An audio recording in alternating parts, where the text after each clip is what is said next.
is pushing this thing forward. Dr. Joseph Mercola, come on out.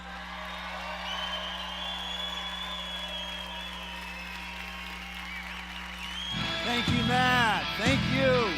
Thank you.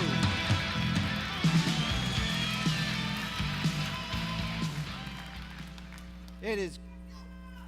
Hey! Wasn't it great? I want to first of all, thank you for all you guys are doing, because the chiropractic profession is like no other in taking leadership in important issues like vaccines. You have the courage to take that position because you will be damaged for that position.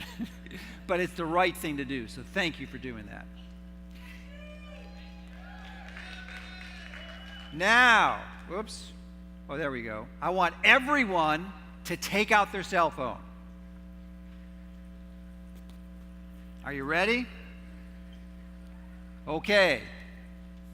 Put it in airplane mode. Airplane mode. And take this as a lesson, unless you are expecting an emergency call or it's a life and death situation, you should never, and let me repeat that, never put your cell phone on your body unless it's in airplane mode. You are asking for trouble. And I'll go into more details on that later. Now, some more housekeeping. We want you to look. You can look at the right or left, but look at the person next to you and look at their eyes.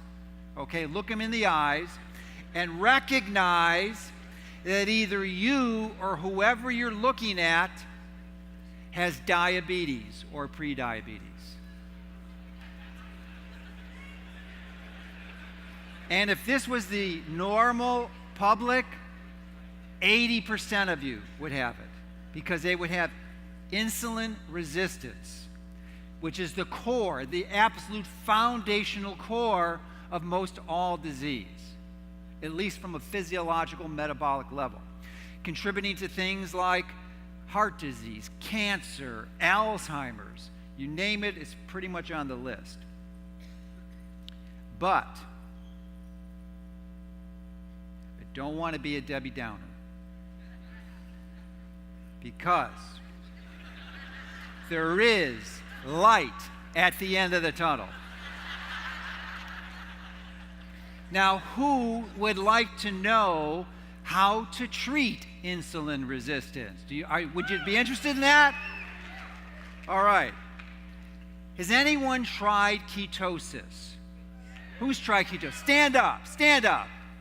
If you've tried ketosis, that's good. Almost everyone's heard of it. That's pretty good. That's about 50% of you. Congratulations. Now, I wrote a book last year, Fat for Fuel. Has anyone read that? It's a great book. Pick it up if you haven't, because it will tell you how to do this in detail. It's actually the #1 sold book in May, not a nonfiction book in the U.S. And it's got the details on how to do this, and it goes into more specifics that I don't have time to now. But I want to give you an important concept, because if you've tried ketosis or you're considering it, I don't want you to make the mistake I did. And giving your body the metabolic flexibility to burn fat as its primary fuel is one of the most powerful things you can do to address insulin resistance. But the mistake I made, and the mistake that most people make, is they think, oh, if ketosis is so good, well, let's go on a low-carb, high-fat diet the rest of our life. And if you do that, I can guarantee you, you will suffer from doing that process. So the solution is to not do it continuously. You only have to do it for a short term, typically a few weeks or a few months. And then once you're burning ketones, then you need to integrate carbohydrates back into your system, because your body, and specifically your microbiome, requires those carbohydrates to stay healthy. And ideally, you want to target it around the time of your strength training. It's really important. Now, another cool thing is water fasting, which I didn't fully understand when I finished writing the book. So I want to share it with you now. It is without a doubt the single most profoundly important metabolic intervention that I've ever encountered. And the nice thing about it, it's cheaper than free. Why? Because you don't have to buy the food. You don't have to prepare the food. You don't have to take time to eat the food. And you don't have to clean up. So you're saving like 2-3 hours a day. Every day you're fasting.